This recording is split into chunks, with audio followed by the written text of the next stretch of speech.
Thank you for joining me today. It's Brian Gubernick, and welcome to the No Days Off podcast, where we believe that every single day brings a new opportunity to get better.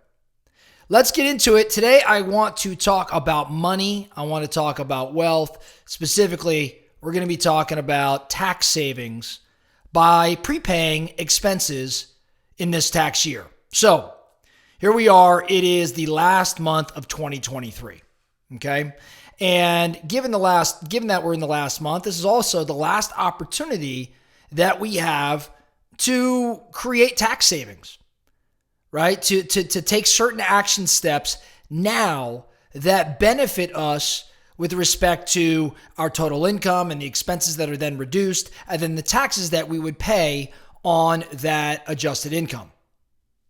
One thing I want to talk around, what I really want to talk about today, is prepaying some of your 2024 expenses. Okay? So if you do this properly, if you prepay expenses properly, it would allow you to deduct the expense against your 2023 business income. And most everyone at No Days Off is a business owner, is a 1099.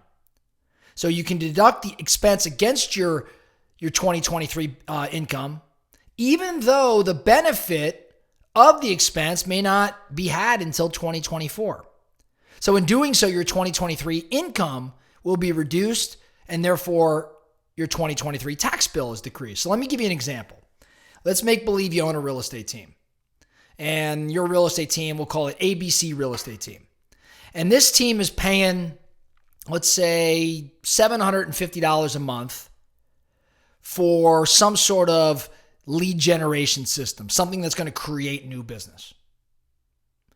ABC, in this scenario, would contact this lead generation service provider and do it this month and say, hey, I want to prepay my bill for 2024. I want to prepay it all right now.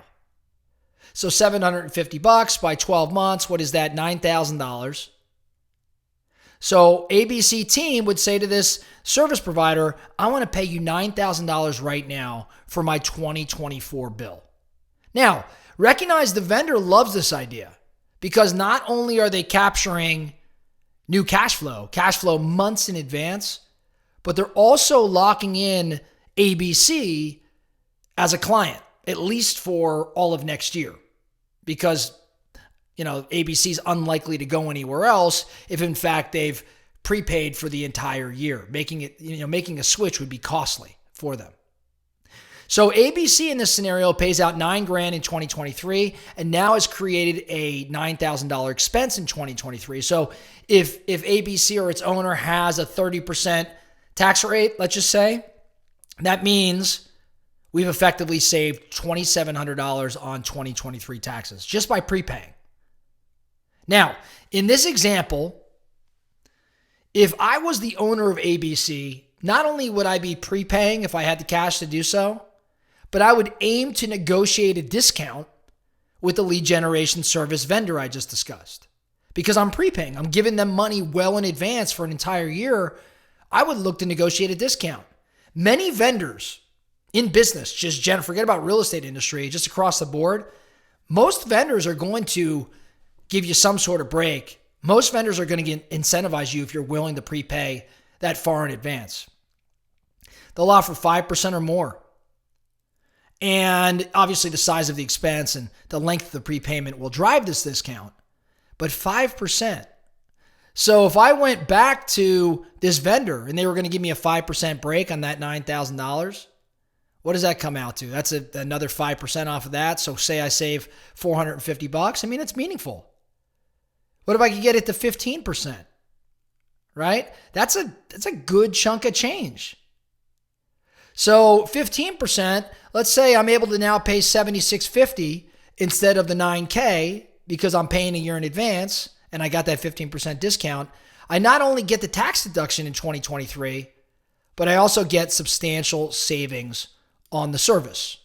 I think it's a pretty cool thing. Now, a few things to note, right? A couple things to take into consideration if you're thinking around prepaying some of your expenses now.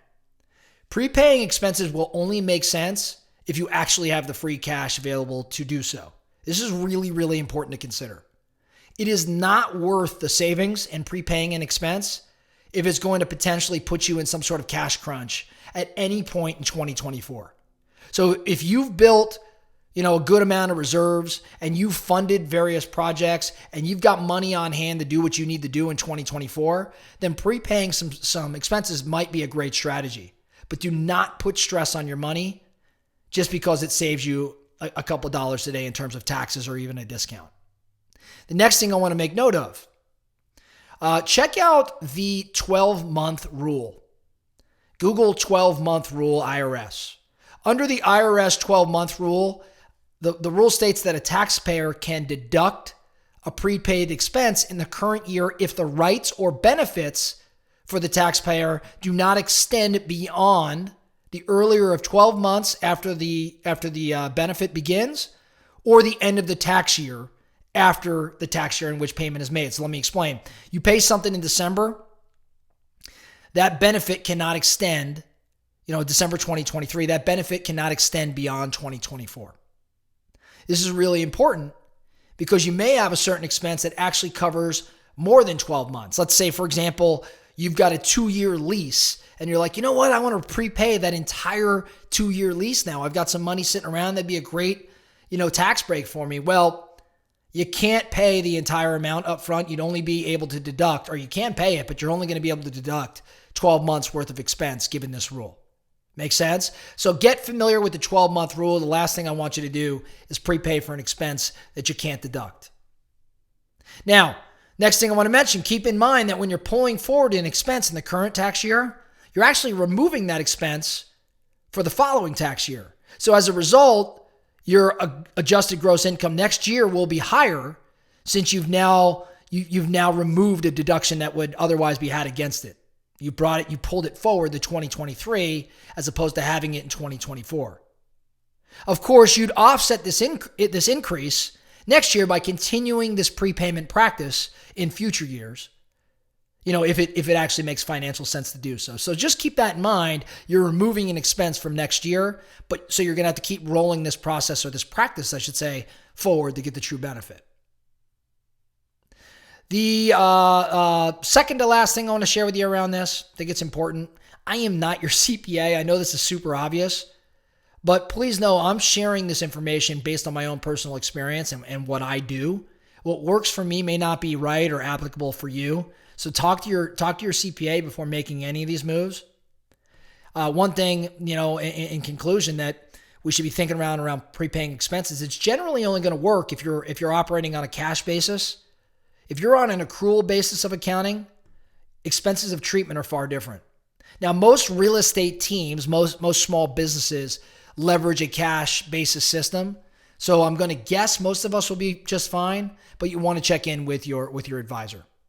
Now, some random examples of expenses to consider prepaying. I mentioned lead generation services, rent, car leases, supplies, future travel costs like buying flights and things now, education, coaching. Some companies you work with would be happy for you to prepay.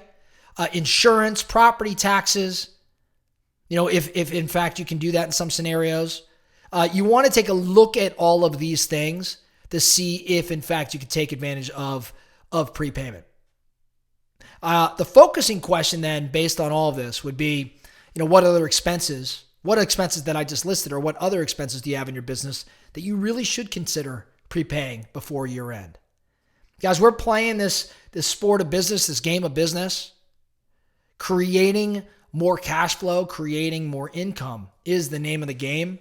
This is just another way to potentially go about, striving or aiming to win that game.